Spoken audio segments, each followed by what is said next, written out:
دوستو، یہ کہانی اس شخص کی ہے جسے لگا کہ اللہ نے اسے بلا دیا ہے۔ ایک چھوٹے سے قصبے میں علی نام کا ایک آدمی رہتا تھا۔ وہ بہت ایماندار، نرم دل اور اللہ پر گہرا یقین رکھنے والا انسان تھا۔ لوگ اسے اس کی سچائی اور نیک دلی کی وجہ سے جانتے تھے۔ ہر صبح فجر سے پہلے وہ تہجد کے لیے اٹھتا، اپنے رب کے سامنے سجدے میں گر جاتا اور آنسوؤں کے ساتھ دعا کرتا۔ لیکن علی کی زندگی آسان نہیں تھی۔ وہ دن رات محنت کرتا، پھر بھی رزق میں برکت نہیں ہوتی۔ اس کا کاروبار بار بار نقصان میں جاتا۔ وہ دیکھتا کہ دوسرے لوگ خوشحال ہو رہے ہیں، ترقی کر رہے ہیں، جبکہ اس کی حالت دن بدن مشکل ہوتی جا رہی تھی۔ اس کی بیوی شدید بیمار ہو گئی۔ علاج کے اخراجات نے اس کی کمر توڑ دی۔ کئی راتیں ایسی گزری جب گھر میں کھانے کو کچھ بھی نہیں تھا۔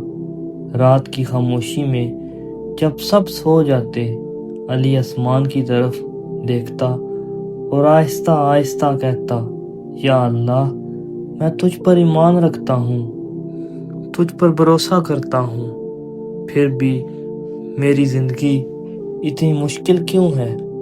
آہستہ آہستہ اس کے دل میں ایک سوال پیدا ہونے لگا جس سے وہ خود بھی ڈرتا تھا۔ کیا اللہ نے مجھے بلا دیا ہے؟ ایک دن علی بہت تھکا ہوا گھر واپس آیا۔ بچے بھوکے تھے، بیوی بخار میں لرز رہی تھی۔ گھر میں سوائے مایوسی کے کچھ بھی نہ تھا۔ وہ ایک کونے میں بیٹھ گیا، چہرہ ہاتھوں میں چھپا لیا اور خاموشی سے رونے لگا۔ اس رات کئی سالوں کے بعد علی تہجد کے لیے نہیں اٹھ سکا۔ دل باری تھا، امید ٹوٹنے کے قریب تھی، لیکن فجر کی اذان کی آواز جب اس کے کانوں میں پڑی، حی علی الفلاح، آؤ کامیابی کی طرف، تو اس کے دل میں جیسے کوئی روشنی جل گئی ہو۔ علی نے اٹھ کر وضو کیا، سجدے میں گر پڑا۔ اس نے دعا نہیں کی، بس اتنا کہا، یا اللہ، میں کسی گناہ کی وجہ سے اس حال میں ہوں تو مجھے معاف فرما، اور اگر یہ تیری آزمائش ہے تو مجھے صبر عطا فرما، لیکن یا اللہ، مجھے اپنے در سے خالی نہ لوٹانا۔ اس لمحے اس کے دل میں عجیب سا سکون محسوس ہوا۔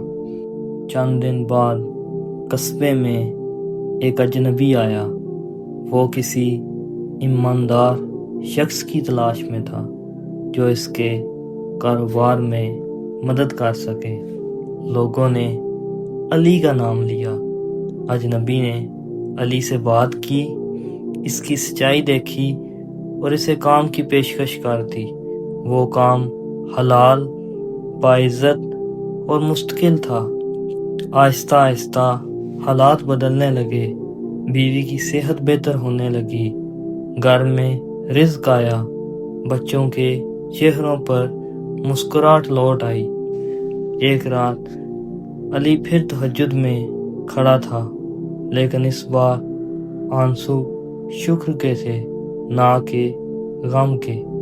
اس نے کہا، یا اللہ، میں غلط تھا، تو نے مجھے کبھی نہیں بلایا، تو مجھے اس وقت بھی سنبھال رہا تھا جب مجھے لگ رہا تھا میں اکیلا ہوں۔ دوستو، اس کہانی میں ہمارے لیے یہی سبق ہے، یہ دنیا آزمائش کی جگہ ہے، نہ کہ انعام کی۔ اللہ کی خاموشی کبھی انکار نہیں ہوتی۔ کبھی کبھی اللہ ہمیں دیر سے دیتا ہے کیونکہ وہ ہمیں بہتر دینا چاہتا ہے۔ قرآن میں یہ آیت ہمیں یاد دلاتی ہے فَإِنَّ مَعَ الْعُسْرِ يُسْرًا إِنَّ مَعَ الْعُسْرِ يُسْرًا، جس کا ترجمہ بے شک ہر تنگی کے ساتھ آسانی ہے۔ اگر آج تم تھکے ہوئے ہو، اگر دعائیں قبول ہوتی نظر نہیں آ رہی، تو یاد رکھو اللہ تمہیں دیکھ رہا ہے، سن رہا ہے اور تمہارے صبر کا اجر ضائع نہیں کرے گا۔ دوستو، اگر یہ کہانی آپ کو پسند آئی ہے تو اس کو لائک کریں اور اپنے دوستوں کے ساتھ شیئر کریں۔ اگر سانسوں نے وفا کی تو ایک نئی کہانی کے ساتھ آپ کو دوبارہ ملوں گا۔ تب تک کے لیے اللہ نگہبان۔